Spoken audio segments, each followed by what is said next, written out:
I haven't listened to anything you've said in the last 20 seconds. Damn it, Trevor. Oh God, I hate you so much. Well, it's you. We can cross off the reading. I watch almost everything, and the majority of it is terrible. What is this podcast about? My recorder keeps turning off. Damn it, Trevor.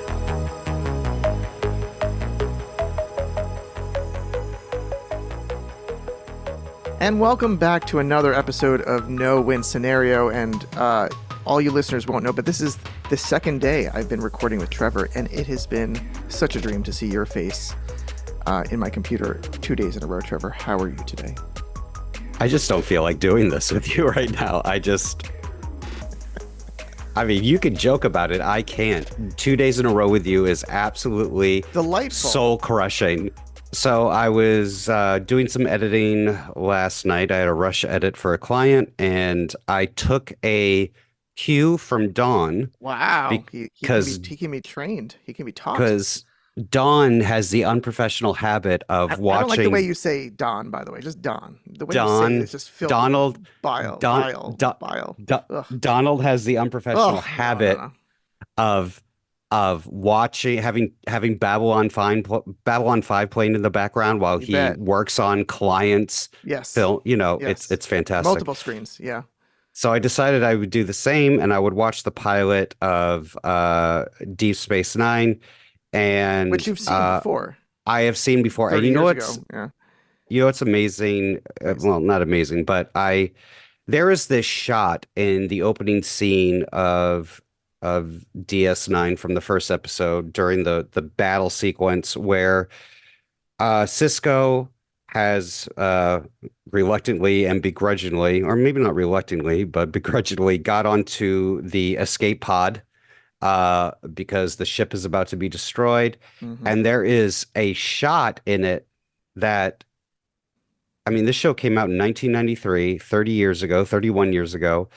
And I remember a shot of him, just a profile shot of him sitting there, just emotionally destroyed.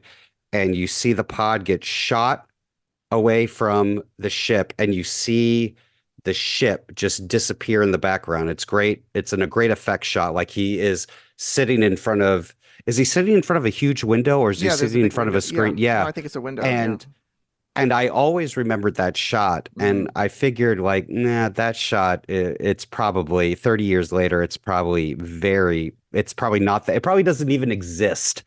And watching the pilot last night, that shot, it's exactly how I remembered it. Yeah. And it just goes to show, like, that it's a great shot. It's just a single shot. It's very powerful.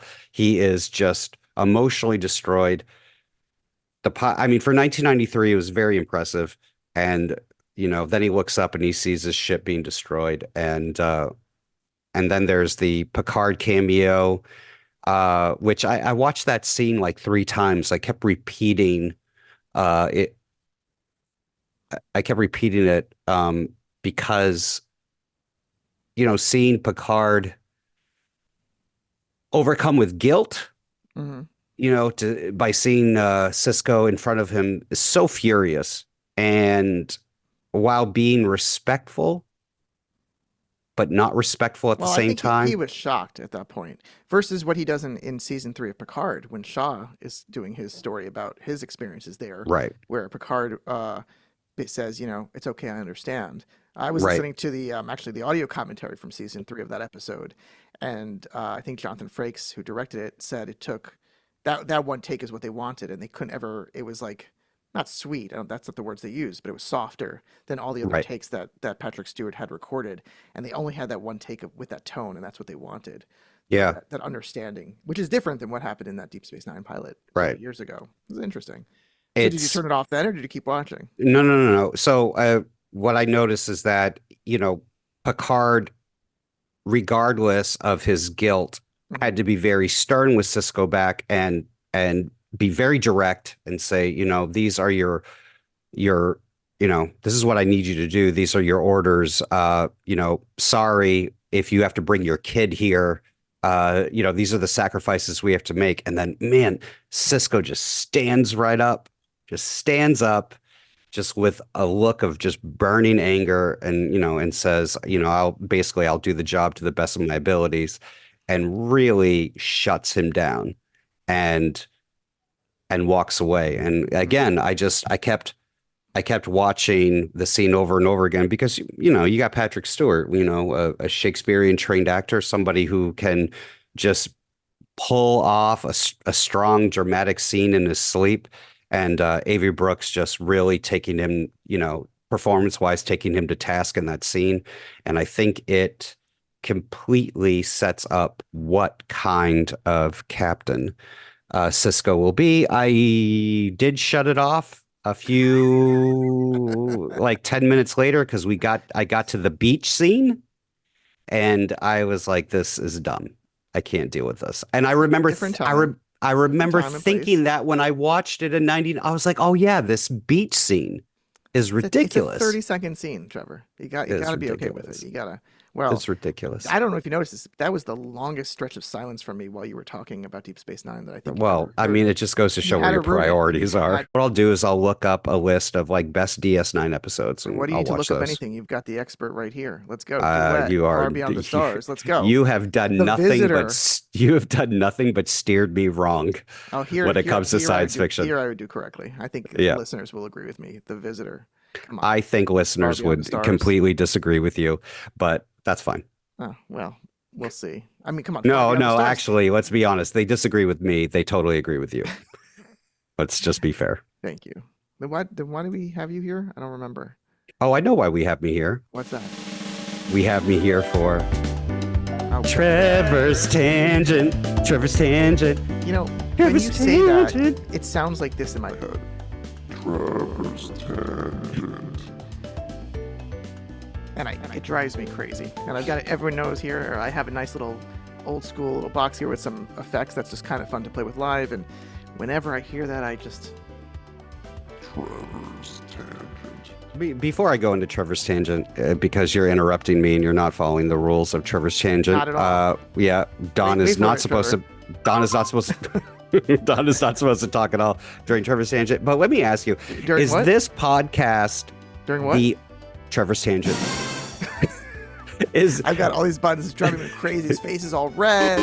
Whoa, I just found a good one. Okay, please continue. I'm gonna use number is let me ask you: is doing this podcast the only like good thing in your life? I mean, really? 3. Pass. Okay. Trevor's Tangent, best TV shows of 2023 at number Nice. 10, Mrs. Davis miniseries on Peacock. Number 9, The Curse, a miniseries on Showtime. Number 8, Fargo season 5 on FX. Number 7, Succession season 4 on Max, or what used to be HBO or HBO Max. Number 6, The Diplomat season Yes, 1 on very Netflix. good. That show is amazing. Number Very good. 5, Barry season 4 on Max, or what used to be called HBO Max. Number 4, God, it pains me that this show's already. No. Do not for this show. Do not. You'll be canceled if you do this. Okay. Number 4, Reservation Dogs season 3 on FX. Number 3, The Bear season Yes, 2 very on good. FX. Number 2, maybe finally qualifies as sci-fi, maybe. The remake of David Cronenberg's kind of masterful film from the late 80s, Dead Ringers miniseries on Prime. And number one, the one that's going to piss off all the toxic fanboys everywhere, because it was created by the person they consider the devil himself, who just happens to be a great filmmaker. Poker Face season 1 on Peacock by Ryan Johnson.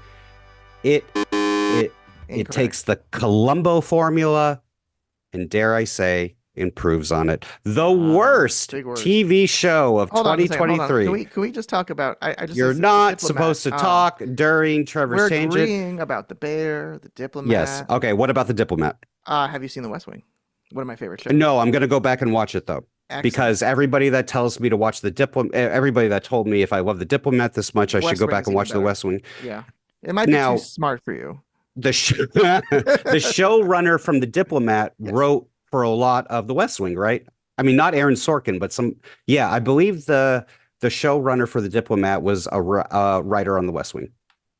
Oh, I'm Deborah sorry, Kahn. Don. Deborah Kahn. Yes, yes, yes. Okay, Yeah, please, yes, I'm absolutely. Deborah Kahn from The West Wing was Yes. showrunner on The Diplomat. I'm Yeah. sorry to do this to you, Don. Yeah. Worst TV show Wait, that I wait a second. saw. What about going back to best? I thought you really liked Scavenger's Reign on I Netflix. haven't watched it yet, Oh, which everybody tells me interesting. specifically. They're like, so I got to finish Okay. The 'Cause I don't like Crown. cartoons, but Scavenger's Right. Reign I really like. I know people that are not I into hate animation cartoons, at except for all, Lower and Decks and Scavenger's right. Reign.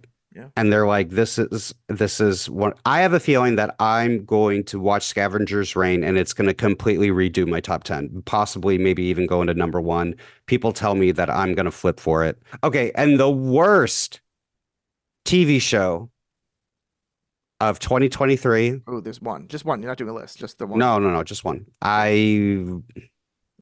I have one in my heart, but I'm going to keep it to myself because unlike Don, I don't like spreading negative energy into this world. I have So nothing but joy. yes.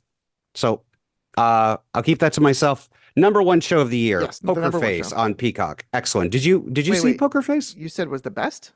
Yes. I thought we were saying what was the worst.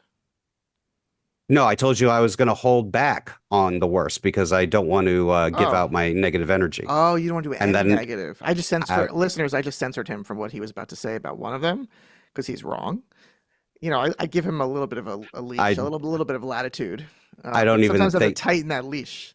I don't even think Say we no. should hint at it because I think the viewers will figure it out. So Poker Face. I did watch one or two episodes. I didn't really get into it. there is Not enough aliens, this. Trevor. There is this episode that Natasha Lyonne directed Mm. that is an homage to and kind of a retelling of the story of one of those. It's not Dennis Muren, but one of the big ILM Lucasfilm production people, the one that does all of the not so much the puppets, but all the robotic stuff. He was well known for working on Jurassic Park, for creating all the non-CGI dinosaurs. Can't remember his name, but that Trevor, was Trevor. Yeah. This is fascinating podcasting. Yeah. Please continue. Conclude. I mean, please conclude. Anyways, it was the best episode of TV I saw. Oh, nice. Well, no. Can we get back to sci-fi here? Because that's really what Forks we're. by the Bear was the Can we get back best to episode. genre here? Yeah, let's get back to sci-fi. Okay, Cut all this is out. that the end of Cut it Trevor's all tangent? out. Oh, it's No, going in. that is no. Just that is, and that's the end of Trevor's tangent. Dear God. Yeah, you were really late on that effect. I was really in fact. For the record, I'm very proud of myself for talking through all of Trevor's tangent, and you didn't really seem to care. I think you've kind of lost your mojo. No, next time I'll get back to the rules, but it's a new year, so maybe we just- can learn to live together. I just feel defeated by dealing with you 2 days in a row. It is truly draining. I produced a short film for Don once, and that was the last time. It was a great experience. The think it was product 10 came out years ago? fantastic, Yes. and yeah, no more.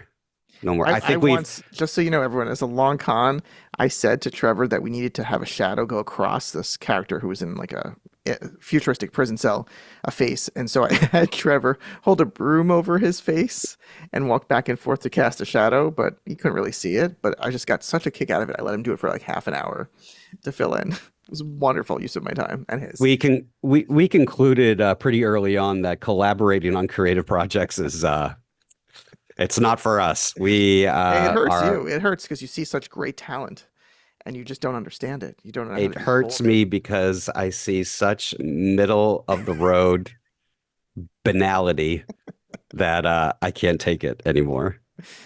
But I've never worked a day in my life. How's that going for you? That is very true, and it reflects in your work. Okay, let's talk about our guest. Let's bring out Jenny. You know what? Jenny's an awesome painter. I don't want to spoil anything, but she's got a great connection to the sci-fi and just genre fandom. So let's get to the ads, and then let's get to Jenny. Everyone, keep listening. Oh, he's laughing about the ads. The ads are Trevor's favorite part about this whole endeavor. People, he loves it. He sits there and listens to them on and on and on and on. There was Spanish ads popping up. Whole Foods sausage. I love it. It's so random. So wide ranging, the ads that we get served up on this on our platforms, don't you think? Yeah, great. All right. And with that, everyone stay tuned for Jenny Johnson. This is the story of the one. As a maintenance supervisor at a manufacturing facility, he knows keeping the line up and running is a top priority. That's why he chooses Grainger. Because when a drive belt gets damaged, Grainger makes it easy to find the exact specs for the replacement product he needs. And next day delivery helps ensure he'll have everything in place and running like clockwork. Call 1-800-GRAINGER, click Grainger.com, or just stop by. Grainger, for the ones who get it done. I'm Jenny R. Johnson.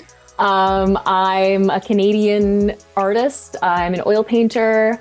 I'm a huge geek, and I've sort of taken those two loves and put them together, and I make really realistic paintings and large scale of all of my favorite characters and moments from pop culture. Particularly, I have a particular interest in Star Trek too. Now, before we dive into the painting of Star Trek, there's two things there in that intro. Are you flaunting that you're Canadian to a bunch of Americans? Yeah, seriously. It seemed kind of a flex. Well, to be fair, as a Canadian, we don't really flex. It's not really our thing, you know. So it's it's more just a like sort of geographical. This is where I am. Gotcha. You know, yeah. And then R was very strong. R. Is there a Jenny Johnson out there you don't like? Because there's another John Checker out there. I haven't met him, but we do different things. No, there are a couple other Jenny Johnsons out there. There's like a volleyball player and another painter actually. So I decided I needed to. Yeah, although I don't normally introduce myself with that much of a piratey R thing. I liked it. It was great. Yeah. There's another Don Schechter out there. He's got one less H in the last name. We both are writing books, and his books are very different than mine, so it's confusing to some people. But I've met the other Don Schechter, and I like him way more than you. Let me just tell you, just way more than you. We're gonna let that. Are you guys SG-1 fans at all? I watched it. I wasn't super into it. Why is that? There's a joke in the show, you know, Jack O'Neill, 2 L's, the other Jack O'Neill. Yeah. I'm more the Tinnifer, you know, the Tinnifer reference. Was it Tinnifer from the Marvel? No. Blank stares. Ish. Yeah. Let's cut that one out, everybody. All right, let's talk about. This is what you're going to have to deal with, Don. This is what dealing with Don is like, Jenny. So I first came across your work. I don't know how in the Twitter X-verse, but I have hanging over in my office here one of your works of Benny Russell looking out over a typewriter, looking out and seeing the reflection of Cisco, which I absolutely loved and immediately saw and bought and loved it. What stood out for me is that you were talking openly about how you came into liking fandom. So maybe tell us a little bit about that story and you know your experience with Trek and what happened. Yeah, well, I guess it was sort of, you know, a crystal in the beginning of just basically loving anything my dad loved. And he used to watch Star Trek, like the original series, on Saturday mornings on CBC on the weekends. And I remember watching it, and I was so young at that point that I knew I liked it, and I knew because he liked it, I should like it. But it was also kind of scary, and you know, I remember very specifically seeing the Horta for the first time and being like, "This is terrifying." So Star Trek wasn't so much that I grew up as a big fan when I was younger, but it was just always kind of on the periphery. And I was a big reader. I was a really imaginative kid, but I also was an ADHD kid in the 80s and a girl. So, so, you know, I would blurt things out. I didn't sort of have the filter that would necessarily keep me, you know, under the radar with the other kids. So I was picked on pretty badly from about grade 2 right through grade 7. And as, of course, you're getting up into junior high, it got worse. Like it just became to the point where I was like hiding in the library. Oh no, these were Canadian kids? Yeah. Yeah. There's one teacher that was like, this particular year, I don't know what was in the water this year, but this is a particularly rough group of girls. Yeah, anyway, as you get older, it's rougher, right? Yeah. And to the point where I just kind of was trying to separate myself from it. So I was hanging out in the library at lunch and, like eating my lunch alone, like that kind of, and then I go home in the evenings and I just be watching TV and just kind of, trying to be okay. And there was one day that I was just flipping through the channels and I saw that guy from Reading Rainbow, and I was like, oh, hey, and he's like crawling around in the mud. What's going on here? And then I started watching and I realized that like I didn't really know. This was about 1991. So Star Trek The Next Generation had been on the air for several years at that point. Right. But I guess I didn't really have, I kind of knew that it was a thing, but I'd never seen it. So I was like, wait a minute. Oh, this is like that new Star Trek show. And then I watched the rest of the episode and was, it was The Enemy was the first one. Oh, sure. Yeah. Okay. Yeah. So, and he's like stuck on Galorndon Core with the Romulan. And I was just like, and that's the episode that sung to you. That was, yeah. And there was actually a little while that I sort of didn't see it again. I don't know. And then the next episode that I watched was Skin of Evil, of all things. I know. But there's something about that episode. That's where Tasha dies. Trevor. Yeah. I know, Trevor, you're not great with the names. No, I saw it. Okay. Okay. Yeah. So, I get to the end of this episode and I don't really know these characters, but I'm crying. I'm just like, this is the greatest show I've ever seen. Oh. And yeah. And how old were you then? You were. I was about sort of right around the point where I was about 12 years old. 11, okay. Yeah. Okay. And it, as I, and from then on, I was watching it because it was on 5 days a week in syndication at that point. Sure. And I was watching it religiously every day. I started, recording it on VHS. And it became like my world because all of a sudden I had this other place to go, like. So it was a distraction from the sort of bullying school. Absolutely. So it served that purpose. Yeah. Absolutely. Yeah. And then the next year, there was a girl who briefly moved to my town. And this was a small town too. I grew up in a town of a village of 1,000 people. So the kids that I went to primary with, I graduated high school with. So there were 3,000 people in my high school. Yeah. You got out, right? Yeah. Oh my gosh. Yeah. Yes. Yeah. Yeah. And yeah. Do they ever, you have some fame here. Do they ever try and reach out to you on social media? And do you block them? No, I don't block them because it's just, again, small town. But the funny thing is that the number of some of those people who have turned out to be closet Star Trek fans who have bought work from me and were the same people that bullied you. Absolutely. Ridiculous. See, now I'm angry for you. It's sort of, I don't know, everything kind of I feel like it all happens for a reason, I mean, it made me a very empathetic person. And it led me to finding a group of friends who were a couple years older, but in my same school, who I made friends with this girl who had an older cousin, and she kind of liked Star Trek, and she was into Dungeons and Dragons, so we were kind of like doing a little cultural exchange, as you do. And her older cousin found out that I had VHS tapes of Star Trek. And so he and his friends wanted to borrow them. And that led me to becoming their friends. Then she moved away and then I was just with them. And I mean, those are friends now that I've had for like 30 plus years. Yeah, like those are the real ones. So yeah, like it really. Have you ever thought about what it was, during that time when you were getting attached to Star Trek that made it such a good distraction? Is it just that like it could have been anything for anyone that they get obsessive over as we do as teenagers that we get into? Or I mean, a little bit, I mean, there was a point where I was really into Dr. Quinn Medicine Woman, but Trevor's still into fair, that. Yeah. But isn't she married to Ringo? Of course, of course I am.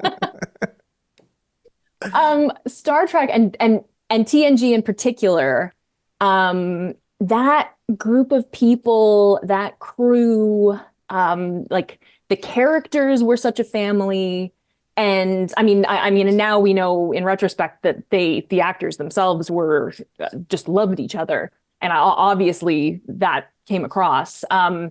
So there was that, like I felt like part of the crew, I felt like, yeah, and then sort of having this friend group of chosen friends, Right. because that really wasn't a thing growing up, right? You just were friends with the people that you grew up with. So it's yeah, like in that chosen family, that idea really, really spoke to me, and I also at that point, I was really interested in space, like a lot of those lunches when I was eating by myself in the library. I was also, well, at that point it was encyclopedias, so I was like looking up everything I could about being an astronaut or going to space, or the theory of relativity in encyclopedias in the library. I feel like we all did that in the 80s and maybe early 90s, and then we lost it all. I was explaining to my kid, like, we had like everything was space toys, and we had winter gloves that changed color in the snow and all this stuff that was so cool and futuristic, and now no one cares.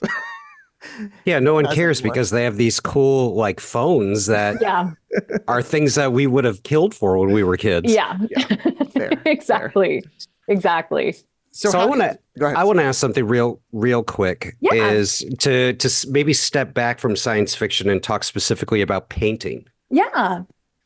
With ADHD and painting, your that's got to be difficult. Also, second part to that question, this one will be a little elaborate, so excuse me. No problem. And a lot of things, I'm a few years older than you, especially growing up during that era. I saw a lot of gatekeeping around everything. Gatekeeping that kept women out. Video games, science fiction, music, many art forms. I was a club DJ for a long time. There was a documentary that played at TIFF last year that was specifically about female DJs across the world today, and how up until the last 10 years they were just pushed out.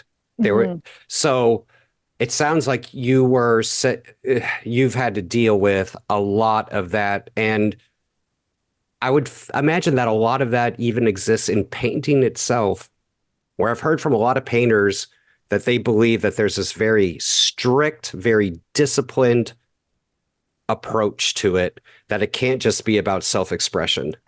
That there is a very, it's almost like, you're a samurai, and that sounds very intimidating. Yeah. Just to speak to that, I mean, I went to art college, so I definitely experienced a lot of not just the I don't want to call it misogyny necessarily, but the... You can call it misogyny. It's fine. Yeah, you're right. Yeah. But also that kind of, this is what painting is. This is what art is. And I remember very specifically being in a critique. And if anybody, anyone who's been to art school knows that the critiques are basically just designed to tear you down. That's and to just sort of get you used to being torn down, which is really, really weird. It's called bullying. Oh yeah. And I, for whatever the project was, we just had to paint something. And I found this great picture of an elephant, and I painted this gigantic 4 foot by 5 foot elephant. That was just realistic. I painted it from a photo. It was really well, it was well done. It wasn't super creative, but I remember very specifically this guy in my class standing up to do his sort of, what do you think? And he's like, I just don't get it. I just like it. It's nice. It's attractive. I wanted to paint something that I liked. And that sort of, it was really crazy coming out of art school and feeling like even the idea that I wanted to make work for people to buy was cuckoo bananas.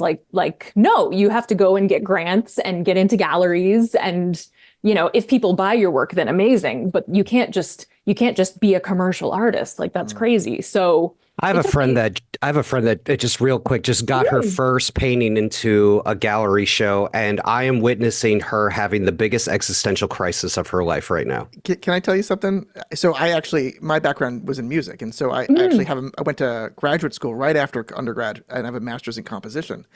And I used to write music, and I would spend my time splitting between music and film related stuff. But for grad school, I did music, I wrote music, it was performed.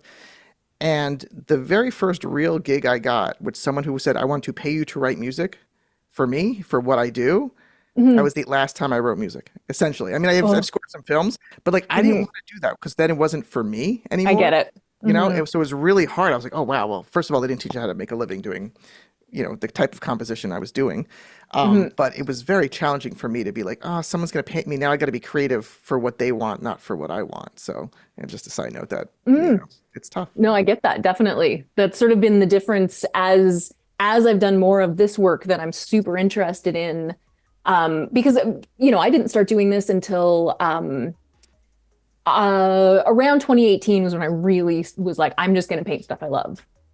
And up until then, I graduated from art school in 2006. So I spent 12 years painting sunsets and sailboats and people's families and pets and it was great that I got opportunities to, make work and actually make some money from it. But it was, How do you keep yourself sort of together and engaged with life?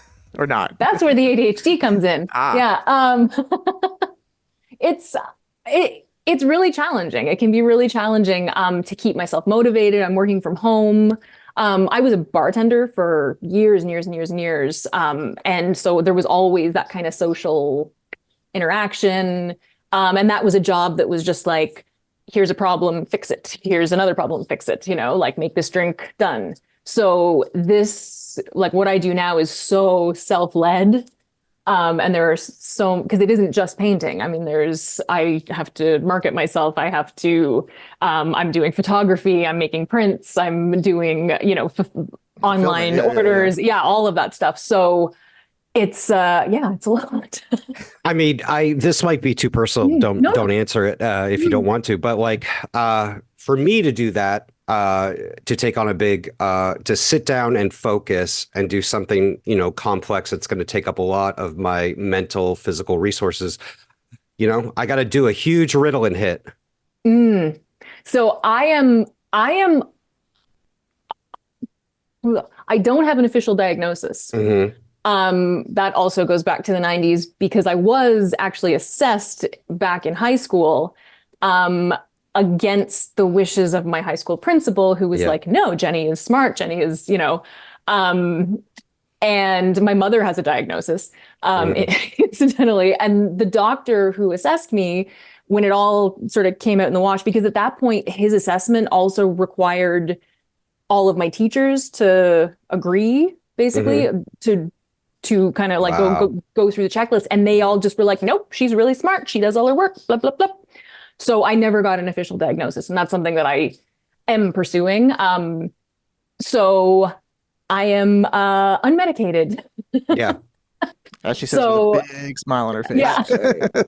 I mean, ADHD often comes with a level of procrastination. Oh yeah. Yeah. Okay, so you are aware of this. Oh yeah. I actually just hired an ADHD coach. Interesting. Yeah. A couple of weeks ago, actually, because as my business has grown and as I've gotten busier, the way that I've been managing everything is becoming unsustainable because of that, because I often leave things to the very last minute, and I'll be painting, the Star Trek Picard piece that I did in the summer, I painted the bulk of it over 5 days, but I painted like 9 to 12 hours a day. This is the latest poker game. Yeah. So often I'm doing things at the very, very last minute. I'm putting out fires kind of as they pop up, like an email comes in, I stop painting, I take care of that. it's just a lot. So yeah, Sounds like ADHD to me. Oh, yeah. Don, you better get back to Trevor is sci-fi. not a medical professional. Yeah, I guess I know. I am not actually. Yes, I am not a medical professional. Don, you better get back to sci-fi questions, Well, or I'm going to take this down a mental health rabbit hole. I love Go. it. I love it. Go. Well, I have, before we get into how you transitioned into painting for fandom, I also have a personal question. You have just one very smiley Jonathan Frakes picture behind you. And I don't know what my question is. I'm just saying it stands out as, yeah. So it's funny because it normally lives, I keep it above my Don't above get too my personal, computer. Jenny. Okay. Yeah, be careful with that one, Jenny. Sorry, for careful. those not Jonathan Frakes, Commander or Captain Riker, however you Yeah. prefer, I guess. That's hilarious. And you don't need to show that it's tattooed on your arm as well. We No, don't no, need to no, see of that. course, We of don't need to course. see that. No, that particular, it's a postcard, and that girl who lived in my town for a year, who kind of was my partner in liking Star Trek for a brief period, gave me that back in grade 7. So number one, it's just, I mean, it's Frakes. Like, Is that a pun? no, That's a number one pun. number one. Thank you. Yeah. Wait a second, Trevor. No? Okay. Sorry. Please continue.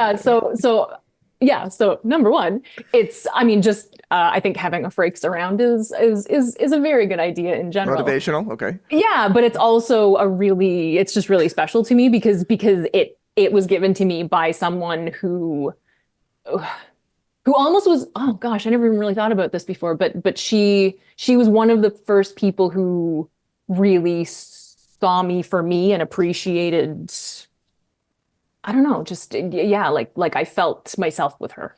And that's, yeah. Nice. And then she moved away. Abandonment, but that's another.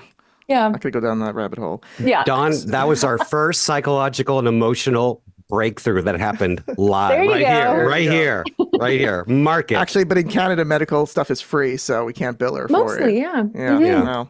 So how do you, Yeah. how do you go No from no copay for us. No copay. how do you go from sailboats to painting for, Star Trek and you have the Goonies and Aliens and Battlestar and all these things? Like, how does that happen? And yeah, go ahead.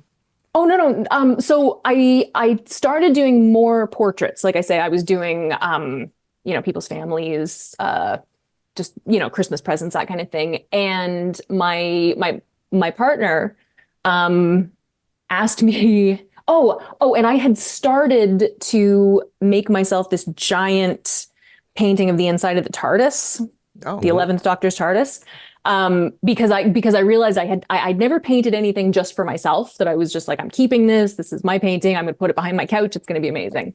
So I had started doing this piece and I hadn't really, and again, I painted that thing for like 2 years. Like it took forever, but he asked me, if I can, if I'm comfortable doing portraits, would I make him a painting for his birthday? And I was like, yeah, sure. And he wanted a scene from Stand By Me. Oh. And I was like, okay, cool. So I did that and it was really fun. And I did it really, really big. And I put it up on my Facebook just as like, oh, I made this. And people kind of freaked out. Like they connected with it, right? They weren't just like, oh, what a nice painting. They were like, oh, we love that movie. And oh my God, I can't believe you made that. So that kind of like put that in my brain. And then I finally finished the TARDIS painting. And that was like, oh, again, people were just kind of blown away, but in a way that they're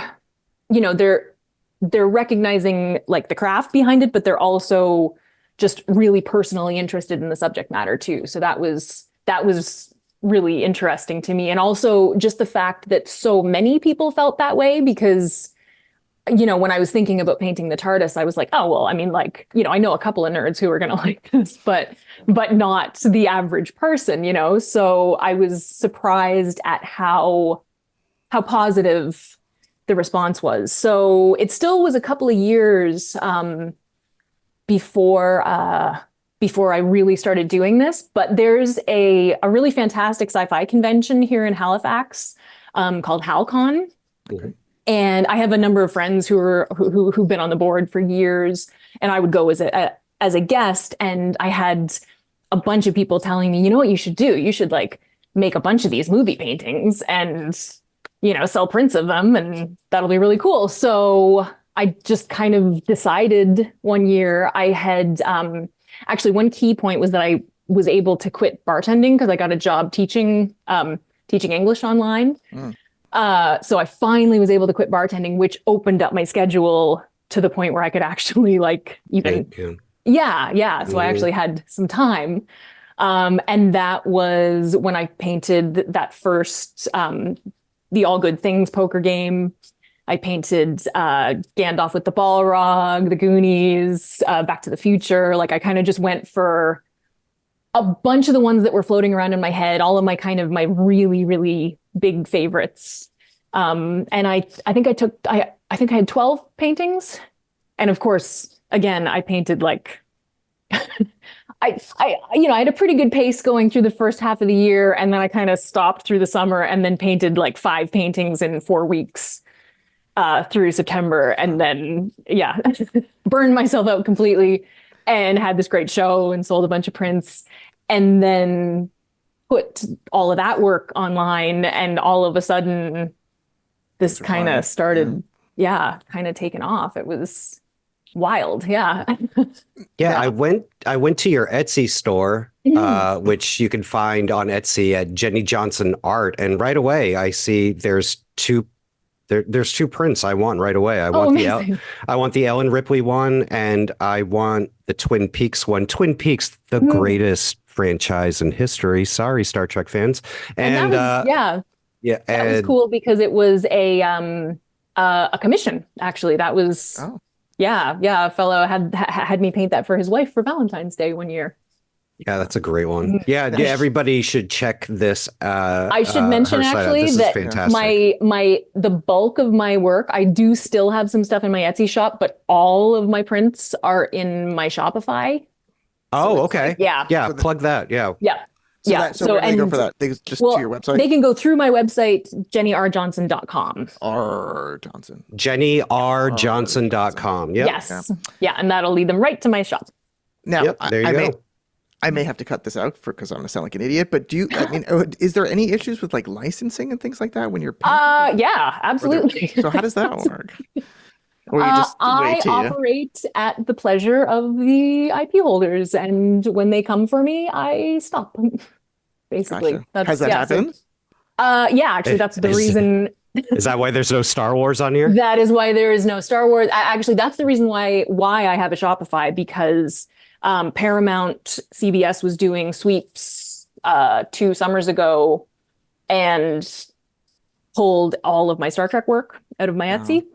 And at that point, I was my Star Trek prints were bringing in like 80% of my sales at that point. So I pivoted to Shopify, and here we are. Like and that summer, that was there were several other like jewelry makers and like sort of more illustrator type artists. A number of like big accounts on Etsy selling Star Trek work got pulled at the same time. So so it's really difficult. Obviously, I would love to be licensed. Getting licensed is almost impossible now. It's since there was like the CBS Viacom, it's very, I don't even know, this is like, you're like, well, yeah. No, it's interesting to me. Yeah. It's difficult. I know a couple of illustrators specifically who have been trying for years to get licensed for Star Trek through is this CBS like or Paramount. a ticking time bomb? Because the more and more successful you're getting, you're very visible. Like you're very visible with the fans, and like you're visible, like with creators in the show. No, I mean it's really, I mean it's really strange because it can be because I've built I have more of a I'm able to do more of the original work for people. So that's one thing that sort of doesn't fall into that mass production. But also it is a really weird thing because I was at STLV Star Trek COVID Las con, Vegas. as I heard it. Everyone Yeah, got sick yeah. after. Yes, exactly. In the summer, and I've got Terry Metalis and Brent Spiner, both of whom are like, why aren't you selling work here? And I'm like, I would love to. It's complicated. It's really and it's really strange when you have so much support from the creators and from people, like production. It's not even just the actors. Shows how little power the showrunners have, and exactly. Yeah. So it's I mean, it's kind of, it's an amazing way to get my work in front of people.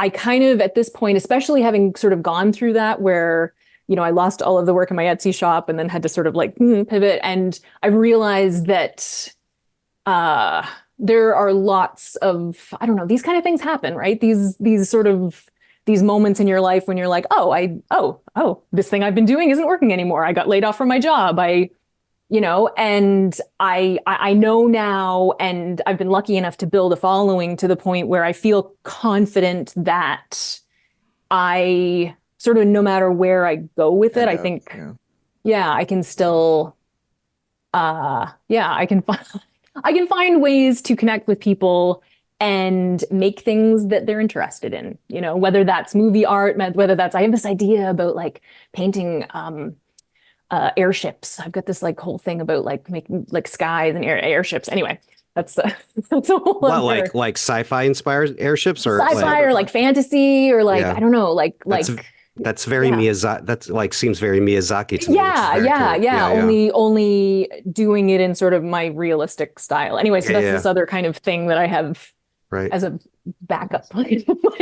Are you real quick? Are you sure you're Canadian? Because circumventing IP is the most American thing I've ever heard. I mean, that's true. But did you hear the way she says about?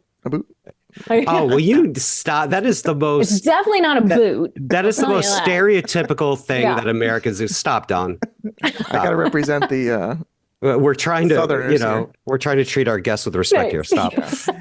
I mean, even though I just implied she's American, so that might be worse. I wanted to ask, so like you're obviously like you go to conventions, your online presence, that's all marketing as an artist to get your work out there. You're also on a lot of podcasts and things like that. You're engaged with the fandom in general. Is that at this point part of your work? Or is that just geeking out with friends and new people? Like what, how does that play now into your adult life? Definitely. I mean, like I first and foremost am a fan, and the opportunities like that I've had in the last year to, I have been brought on to virtual TrekCon with the crew from the Seventh Rule podcast. Yeah.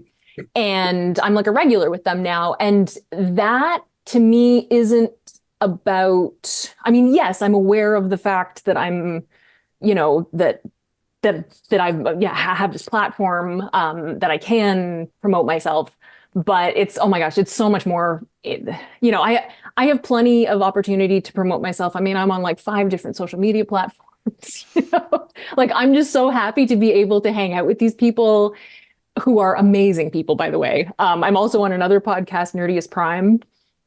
And it's just, like another little pocket of people who are just the most fun. And I get to talk about all of that stuff that, for those years that I was a fan in my basement without people to talk to about it, it's like this part of my brain has like lit up again that was sort of dormant for, like all of that trivia and stuff that I learned when I was like 13 and didn't have anyone to talk to about it. Like it's amazing. Like it's absolutely amazing. That's awesome. Have you, one of the things that Trevor and I talk about frequently is, Trevor, I don't want to speak for you, but like there is a fair bit of toxic fandom that Trevor goes down that dark hole I stay away from. Have you had that encountered at all? Or you luckily above that? I mean, have you had to deal with anything? Luckily, not too much directed at me. I mean, there's a certain amount of trolling that you'll get, if you have a post that goes, I'm not joking when I ask this. Death threats? No. No. Really? No. Good. Not at this point. Yeah, Knock good. on wood. Yeah. I mean, I have a very famous video game developer, a town over next from me, female. She gets death threats Oh all the time. gosh. She had to Yeah. hire security.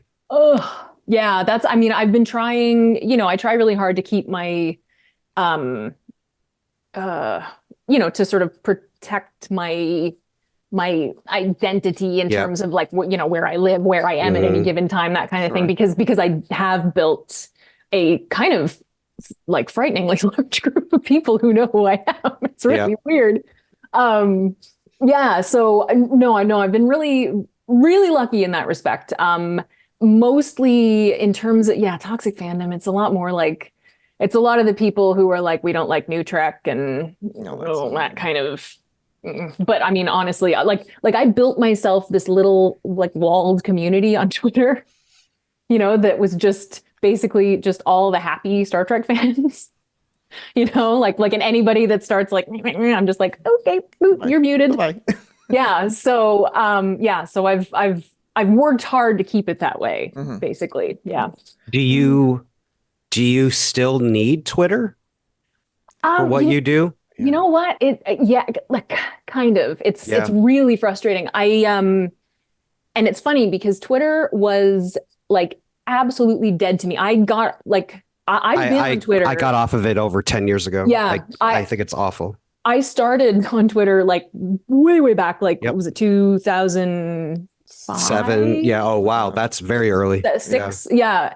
So like I was on there when it was like me and Will Wheaton, basically. And Flex. so I you know what I mean? Ooh, He said flex, and I almost spit up my To be tea. clear, Will Wheaton does not know who I am. Yeah. Let's go. Yet. Yeah, right. Yet. Yeah, he's gonna know now. Get that On our huge Get that podcast. Frakes picture. Yeah, out here. yeah, right. Yeah, replace the Frakes with the age Will now. Wheaton photo. Yeah. Yeah. Frakes knows who I am.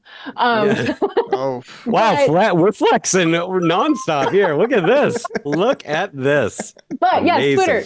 Twitter. So Twitter was basically dead to me. I mean, after 2016, I stopped using it because I was like, it was just gross. yeah. And then I went back and because somebody started telling me about like that you could mute keywords and stuff like that. And I sort of started doing that to a point. Like I just basically like wiped out anything to do with politics or, that orange guy or any of that stuff.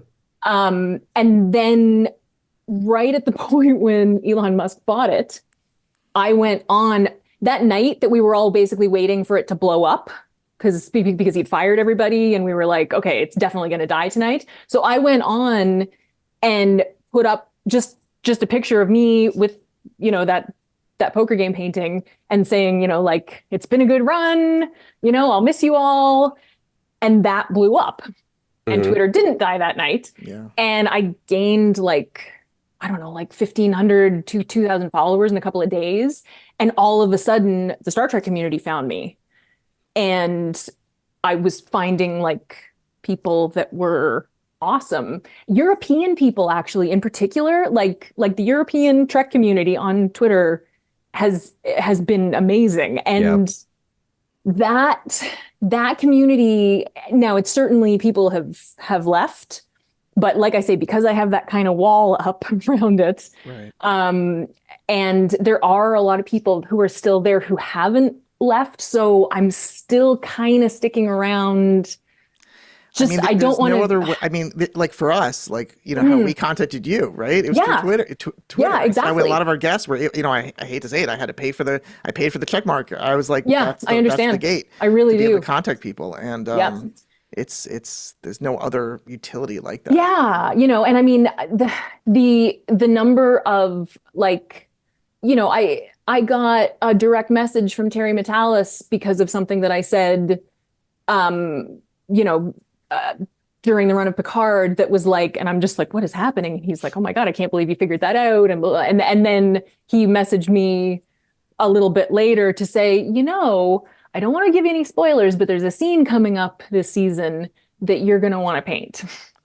Wow. So yeah, like, and having all of these opportunities to interact with all of these people. The creative team from Picard was so amazing through the run of the show in how active they were on Twitter. I mean, to their own detriment in a lot of cases, but like really, I mean, God, poor Terry. I feel like he went through the ringer there, but it, like I never would have sort of gotten, I think, to the point that I have without it. Mm-hmm. So it makes me not want to completely abandon everyone that I've, met and connected with there. So, but that said, I did just put up a post that's sort of getting some traction right now, and I'm finding more negativity on it than there was before. So I'm like, I have to do some spring cleaning, it looks like. So yeah, until the trolls completely take over, I'm gonna stick around, but I'm not paying for it. Well, okay, so we had a lot of our guests in the first season of our show, we were able to get because of the strike that was happening in Hollywood. Which also means that there's not a lot of shows out there, current shows. So are you finding work that you're going to be doing or working on now? Is it creatively slower? Are you revisiting old classics? Like, what do you do? What are you working on now? Okay. Well, it's funny because I've lined up. I have a lot of commissions lined up actually, over the next 6 months, which is amazing. I know. I know. Wow. So nice. I have I kind of have like a mix of stuff I'm actually one of the first ones that I'm doing. I'm repainting the Picard poker game for a fella in the UK who wanted it rectangular and wanted like a slightly different version of it. So, okay. I have a Hobbit painting that I've been working on since 2020, but I have to finish it because Billy Boyd and Dominic Monaghan are in town staging Rosencrantz and Guildenstern Are Dead Neptune Theatre in Halifax, Nova Scotia. And my friend is the director. So he's like, you can finish that Hobbit painting by the time we launch the show, right? So that's something I'm trying to get done. I'm doing a 4-foot long painting of the Enterprise D from Picard for a guy in Seattle. Do you remember Battlestar Galactica, the new one? Yeah. There was a promo shot that was kind of built like The Last Supper. Mm-hmm. Of the whole cast. I'm doing a 4-foot long. Oh my God, that's reproduction of that. I'm gonna just give you a heads up. No, please. Maybe another year, but for Trevor's 50th birthday, I don't know, Trevor. I would love to commission. There's similar to the Battlestar Galactica thing. Yeah. There's a photo from Babylon 5 of everyone giving them the bird. It was like an amazing. Just amazing. Trevor refuses to watch the show because I love it so much. That's great. So I think like the biggest possible painting that could get to me in the air of all these actors in costume. This photo of flicking the bird at Trevor that I will hang for you at no charge. Trevor is coming your way. Fantastic! I can't wait. Amazing. I can't wait. We'll deal with that offline then. But it's coming. Yeah. It's coming. All right. So just I have a lot to do. You're busy. A lot of like a lot of geeky stuff. I'm also really hoping to get some paintings done that are a little more self-led. Like I want to make I've been wanting to paint Data for ever. Like I just there's a few like that I don't have as much time to do as many projects for myself, which is something that I want to try to change over the next couple of years. Has the video game community tapped you yet? Are you getting commissions for fantasy and such? Let me guess. Was it a Dark Souls Bloodborne thing? No, really? No. I got commissioned to do a piece from Mass Effect. Oh. Yeah. Trevor's having a heart attack. Like breathe, Trevor, breathe. It's a shot of the Normandy kind of coming up on the citadel. Gosh. I have the Normandy symbol on my car. I love Mass Effect so much. It is. I've never seen Trevor so happy. It is so great. Amazing. It is so great. I love it so much. Wow, that's awesome. That's great. I want to go back for a quick second. Just my own curiosity. I may have to cut this, but you go to a convention, you're not able to get like a table and sell your own stuff because they'll come around. No. And I mean, the convention vendor economy is built on fan art. Yeah, right. 100%. Yeah. The issue with STLV, and I actually have to do a little investigating with this, but STLV is run by Creation Entertainment, who used to have the official license to be the official Star Trek convention. They lost the license. I think they might be trying to get the license back, but in the meantime, they have they're still sticking with being really strict about what they will allow in their vendor hall. Gotcha. And they also, at STLV, oddly enough, there's another painter who does sort of really realistic Star Trek work who did manage to get a license before the Viacom merger happened. So they bring her down there every year. So I feel like there may be some difficulty with it. That said, I mean, yeah, like I can go to any convention and sell. It's just, that's the one I want to go to, you know? Have filmmakers tapped you for matte paintings or anything?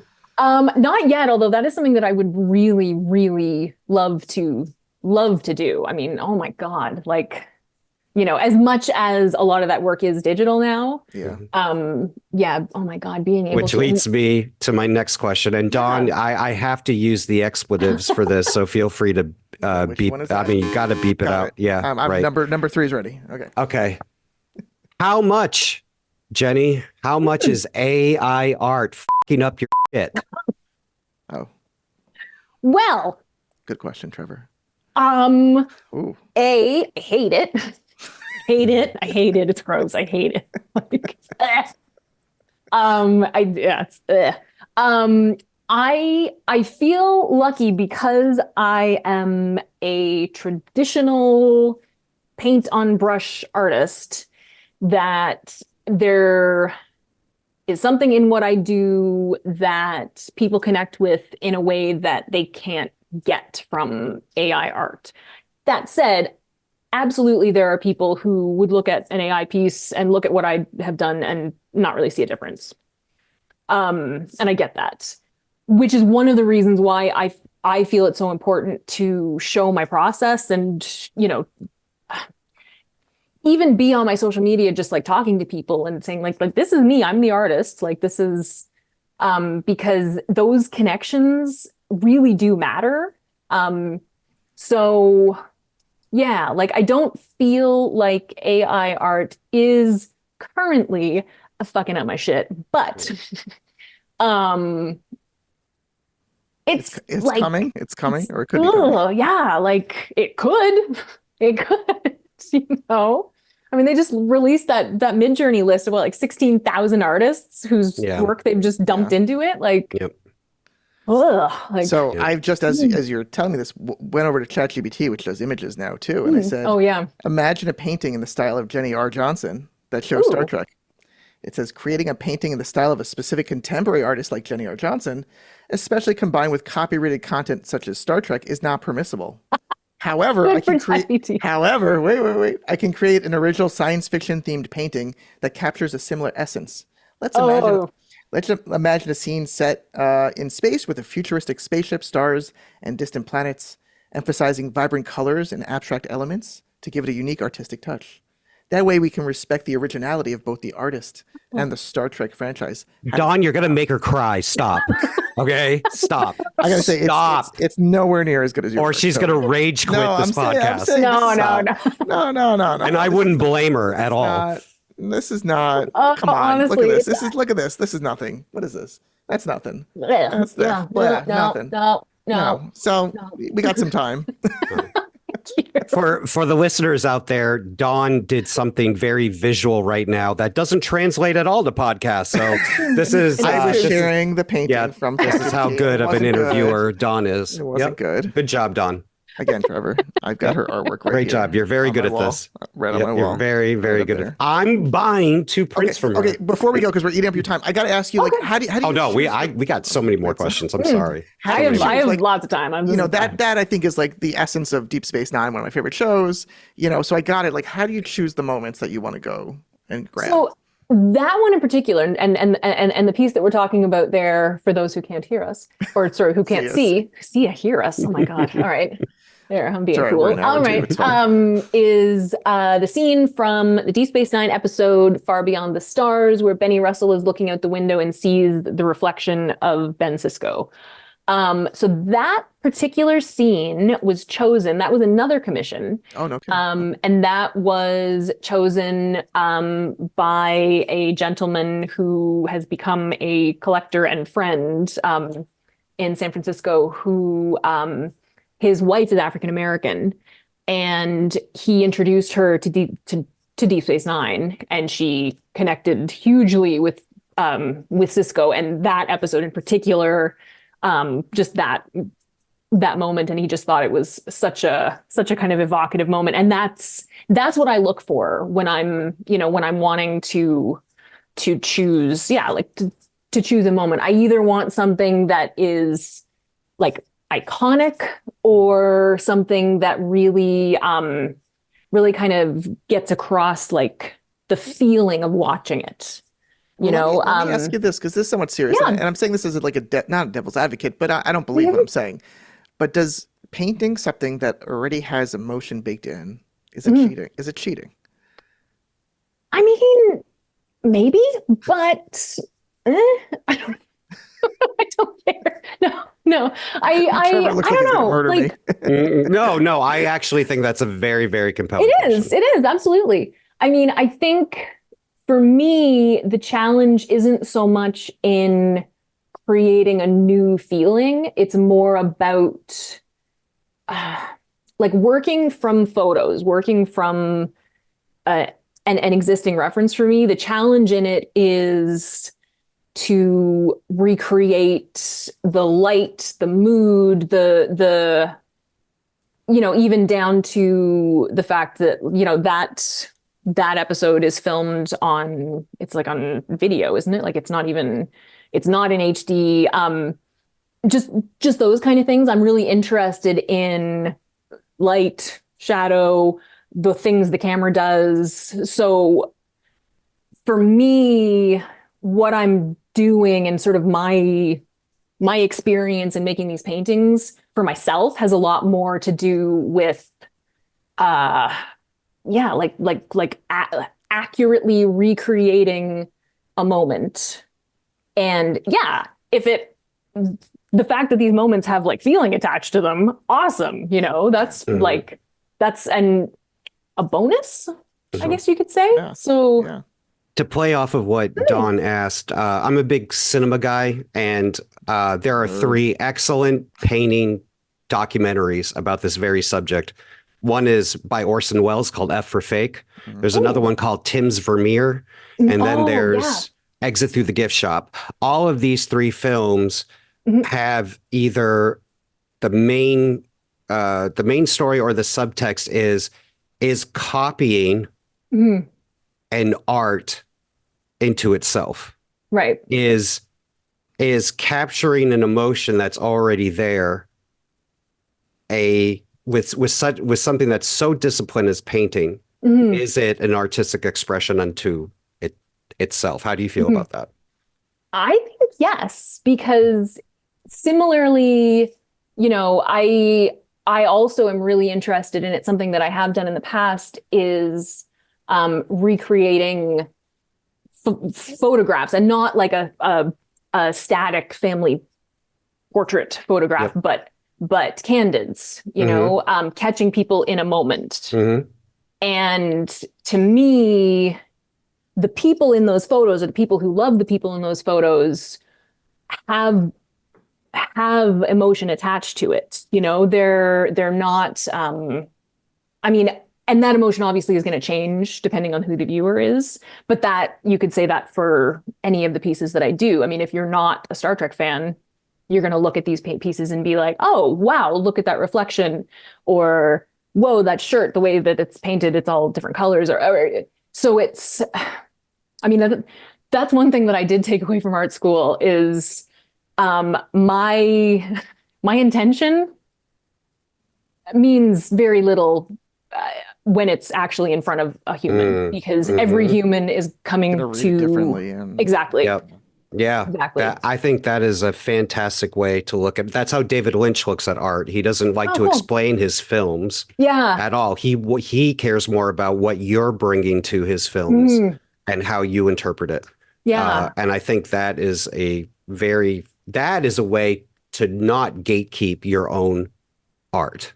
Absolutely. Yeah. Yeah. And that's something I too, I really, I love the fact that, and to be honest, I mean, there are people who I have known my entire life who see what I'm doing and are like, oh, these are nice paintings, but like, I really miss those sunsets, you know? So it's, I don't know. I appreciate the opportunity with this work in particular because I feel like it reaches a larger group of people in an accessible way. Like I'm not making like sorry, I'm doing air quotes here. You know what, Don? For radio. This interview alone has convinced me that we need to start doing a video cast because the listeners who don't see this, 25% of this interview is Jenny's hand motions, which is which is like an art unto itself. Yeah. I mean, it's never. There's a lot of people that use their hands to talk, but I've never seen anything like Jenny's is an art form. It's really amazing to watch, and I feel like we're leaving. Well, I feel like the users. Right. No, I mean I'm not making an insult. It's truly something to watch. I know I do it, and I appreciate your appreciation of it. It's sort of like the engine that makes my brain and my mouth connect, you know? There you go. Well, I actually have a theory about it, but we'll get to that later when we talk about the bullying stuff. Don, do you have any more questions before I go down a dark rabbit hole? Oh my God, dark rabbit hole. Okay, before we get sad, okay, fine. We may stick this at the end because if Trevor makes us all sad, then we need to end on a happy note. But my last question was going to be, you know, you've got this great pipeline of commission work, in coming up. You know, you're painting, you're blowing up on Twitter, X, whatever we want to call it, and you know, other places too, not just. And you've got a following. No, and you've got a following and all that. Yeah. I only know what I know. Yes. You know, what's the dream? Like, at what point are you like, boom, like my work is everywhere? I'm like, what is there anything else or any level of engagement that you're like, that's your goal, or just to keep on? I mean, just being able to do this for a living. I mean, the fact that I have been now for 18, 19 months doing art solely as my job, is literally a dream come true. I've already hit like something I never really thought I could do. So that in itself is like mind blowing. The fact that I have found this home in the Star Trek community and that it's related to my art is another level of like mind blowing, you know, like this is just like, if I could go back and tell me, like I feel like I would never believe it. I mean, it's absolutely, literally a dream come true. So, I mean, to go farther, I mean, I would like to sell more work. I would like to sell enough work at a price point where I don't necessarily have to be like hustling constantly. That would be pretty cool. Yeah, you know, and getting the opportunity to do work specifically for some of these properties would be amazing, obviously. Like that's, you know, I had Doug Drexler, you know, make up VFX, ship design, like he found me from the same video I think that you saw, but on Facebook, and he has asked me to submit a piece for, it was supposed to be this year, but I think it's going to be a retrospective this year, but for the Ships of the Line calendar that he's been editing for the last like 20 years. So I'm supposed to be participating in that in 2026, which for me is like, you know, that's huge because that's exactly. So getting more opportunities, I think, to do that kind of work, especially within the Star Trek universe, would be, like just the cherry on top. Amazing, because I just say good for you, because I know I can't. Trevor and I just talked about this before you came on, but like I can't draw for the life of me or paint or anything. Neither can I. But as a former musician and as an artist now, like it took me 20 years of working. So I started a video production studio in Boston, and so it took me 20 years essentially of like corporate work to get to a point where the goal when I by accident started it was, I'll work a little bit and I'll do my art. The other time I'll write some music, I'll work on a book, I'll do a film. It really took me almost 20 years to get to the point where the business allowed me to do things like work on a book and create films and do this wonderful podcast and things like that. But to be able to get to the point where the art is supporting you fully, it's a rare thing. It's a challenge. And it takes talent and patience and luck and skill. I'm very, very fortunate. And that to me also is, because I'm checking in on, I've got my Instagram, my TikTok, and all of the and I keep an eye on the follower count. I mean, obviously, more eyeballs is good, but my goal isn't to have a million followers. Like that's not. I don't want to be an influencer. Exactly. The reason those platforms are good for me is because it allows people into my studio. To actually see what I'm doing and connect with me and hopefully buy my work. So, but it's definitely not about just being famous, because that, as it turns out, is a whole lot of work and not what I want to do. So, all right, before we let you go, apparently Trevor's got something cooking. We gotta. Bullying. Are you okay talking about it? Oh yeah. Yeah, absolutely. So bullying has its own set of trauma that comes with it. And something that again, not a doctor, but something that I've consistently seen is that trauma leads to falling deep down into often a fandom. And losing yourself in it, which is something that I'm thinking we're seeing on an almost epidemic scale with the toxic fandom of a lot of properties out there. Well said, yeah. So do you feel that ever happened to you, or do you think being creative maybe gave you that distance from not slipping, totally down that hole and kind of losing connection with reality? I mean, I think the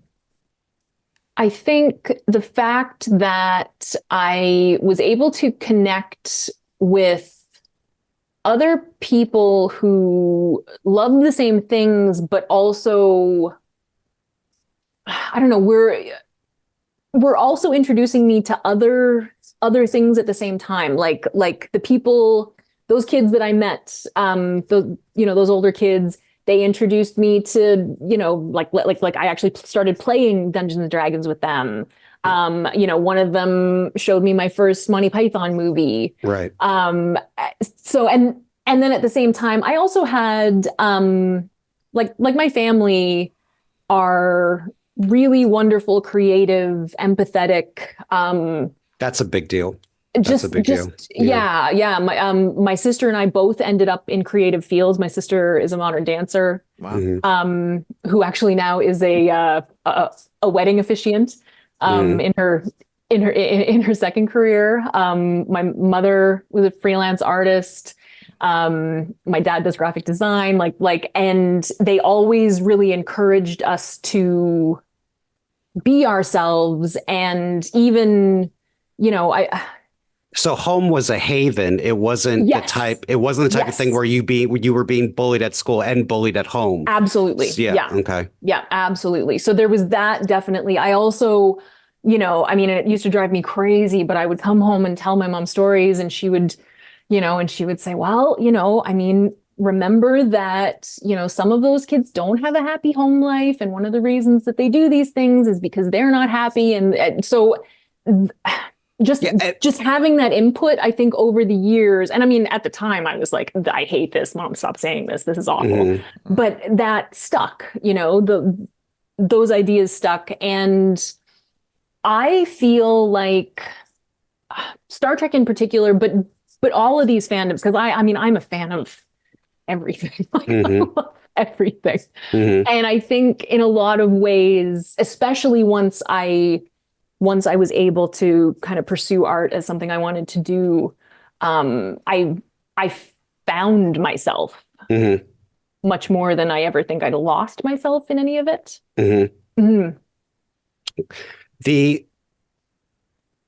So I think it's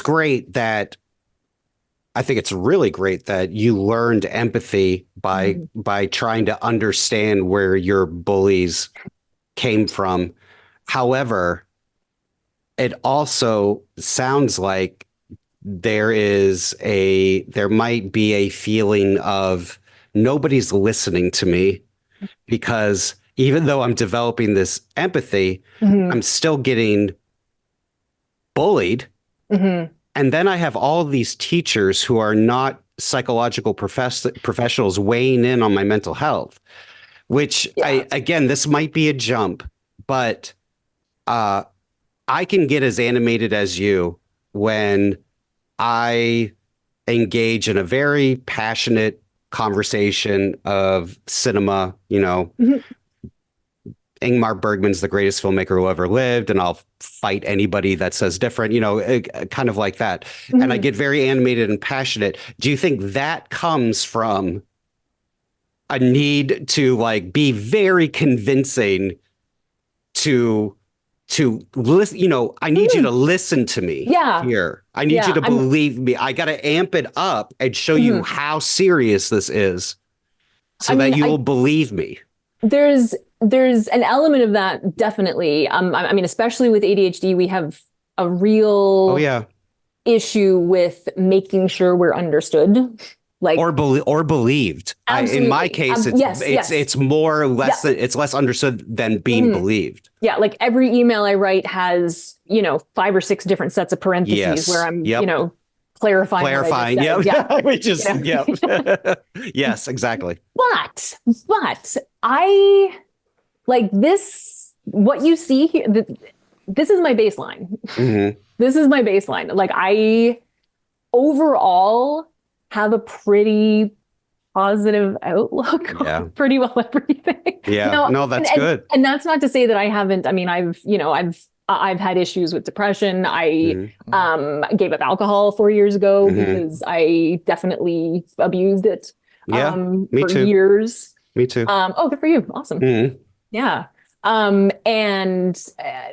But overall, alcohol and meds do not mix. Yes. They do not mix. Mm-hmm. Mm-hmm. Yeah, definitely. So yeah, like yes, asterisk to what you're saying, because definitely there's an element of that, but I mean, I would you can throw pretty well any topic at me and I'm gonna be like that. Yeah, no, I'm the same way, with the exception of Don, because I do not care what he thinks at all.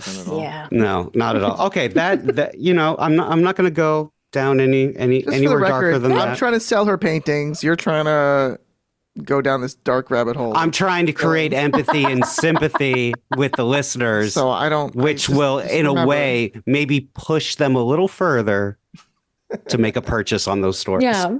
I know I'm getting some. I definitely over the last couple of years, and especially since I've been doing more of this kind of thing, like actually like doing interviews with people or just being on camera, I definitely try really hard to consider what I'm saying before it comes out of my mouth. It doesn't always work. So there is that for sure. Yeah, that I'm, you have to. Yeah. Like, as your star rises, you definitely have to. Yes. Yeah. And I'm not afraid of looking silly. Like, I'm not whatever, But I definitely, I don't want to be misunderstood. You know what? Yep. You're not wrong. All right. Yeah. Yeah. I it's something that I think I have it worse than you. It eventually comes across as desperation. Yeah. And, it's something that, my doctors and I, we've, I have to learn how to manage it. Yeah, But then it definitely. all goes back to the bullying and the abuse and stuff like that. Yeah. All goes. And it is that RSD, like the rejection sensitivity. Yep. That all of those slights and all of those, they hurt and they land and they stick. It definitely has taken me a long time to, I don't know, to be more comfortable just, not worrying what people are going to think or. Right. And it's definitely something I've gotten better at because, Now less.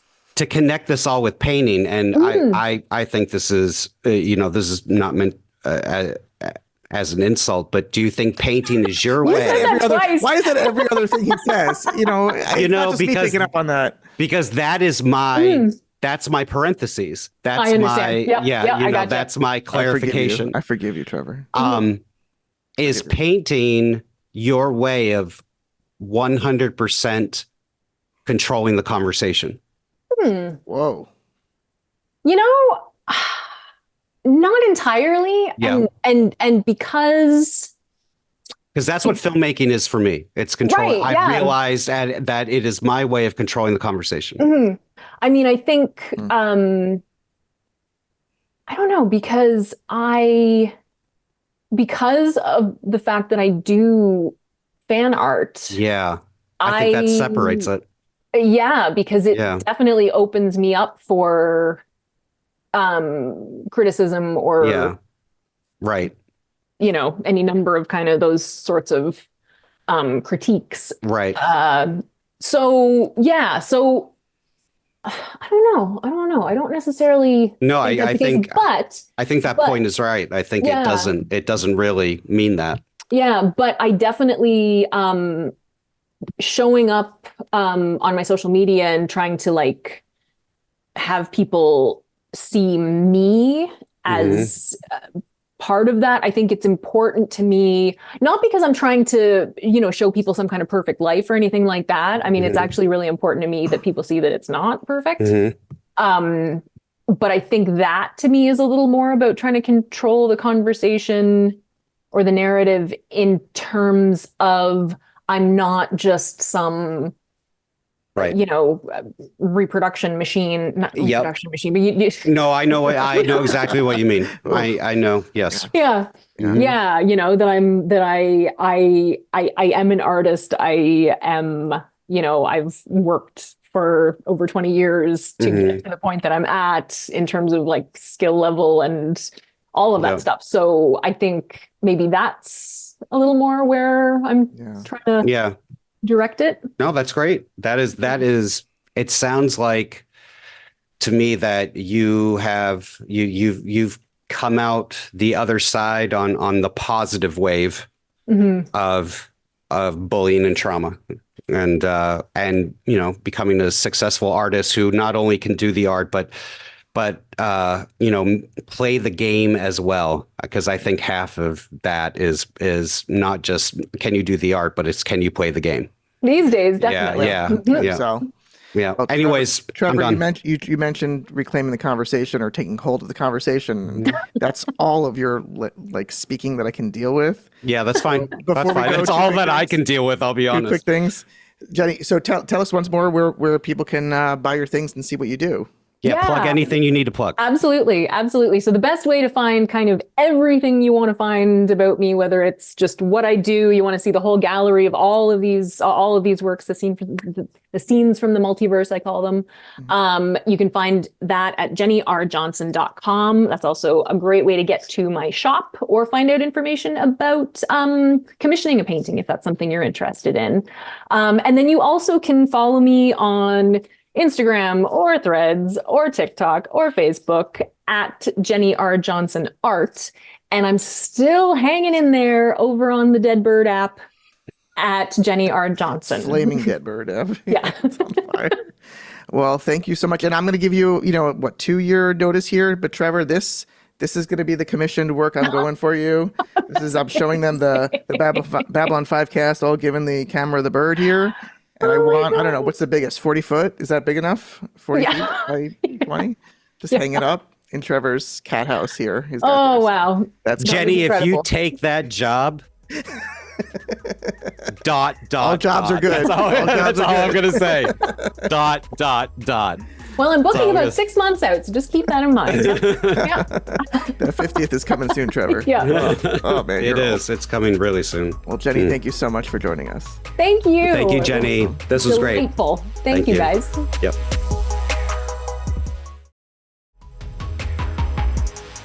And welcome back, Trevor. That was awesome talking to Jenny. What you think?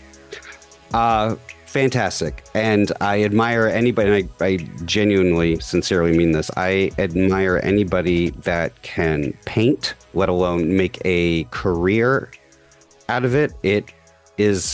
I do think it is one of the most demanding disciplines out there. I completely admire it. Can you paint? I can't paint. I cannot. I have, how do I say this? I can draw a circle with a ruler. That's how bad I am at drawing and painting. If that makes sense. Yeah, I can't draw anything. Straight lines come out squiggly. Yeah. Yeah, I can't do any of that What stuff. can you do well? I'm still trying to determine that. Yeah. Do you Ask have my any therapist. kind of- Ask my therapist, and she'll be just as stumped. Speaking of which, yeah. how is Home Depot doing these days? That's That was a a good one. burn. Did I ever tell you That's a this? When I burn. was in my early 20s, I tried acupuncture, and for some pain problems I had, actually have to do that. I have to start doing that. and it was quite painful. And I was like, everyone was Really? saying It's painful? it wasn't painful. It's not supposed to be painful. It was hurting me quite a bit. There's a reason why it's painful. It had to do with it was hitting nerves that weren't in the right spot. But Maybe it's because the needles had to dig through 6 inches of Doritos in order to get to the muscle. Like, is excuse me, I do not like Doritos. They are not a sponsor. And I don't eat them. So strike that statement from the record. No. So what happened? I was going 6 inches of whole food sausage? How about that? Is that better? Is that better? Okay, go ahead. Go ahead. Let's leave that alone. And I did about like 6 or 7 sessions, and it was very painful. And then one day I'm in Home Depot, and I see my acupuncturist working at Home Depot in like the nails department. And I'm like, What? yeah. I'm like, you know what? I might be done with this guy. Are you wait a minute. Are you serious? 100% serious. He was working, in like the tool section of Home Depot, and was also an acupuncturist. Oh, that makes me so happy to know that like you had such a personal crisis in, of all places, Home Depot, Depot. a place where you don't belong This at is all. 20 years ago. Hey, And- I am very good with my hands. And Jesus. And I don't know that now I'm revitalized. Should we Oh, go and good. do another podcast there right we now? go. Like, Well, on that note, to welcome hear to your this episode. to hear your suffering. It's warms my my heart. job to make you happy by the end, Trevor. That's Thank what I'm you, so buddy. glad. Thank you. Well, that is all the time we have for this episode of No Win Scenario. Everyone, make sure to subscribe on all your favorite platforms. And thanks for listening. Rate us. Oh, Give us share. good ratings. Oh, yeah. Share. Share. Tell people. We got to open up the fan mail vault. We have fan mail flying in. So, keep those questions and Fan comments mail. coming. Hate mail. Maybe. No Win Probably. Scenario Podcast at gmail.com. That's No Win Scenario Podcast at gmail.com. I'm Don. I'm Trevor. Thanks for listening. Bye-bye now.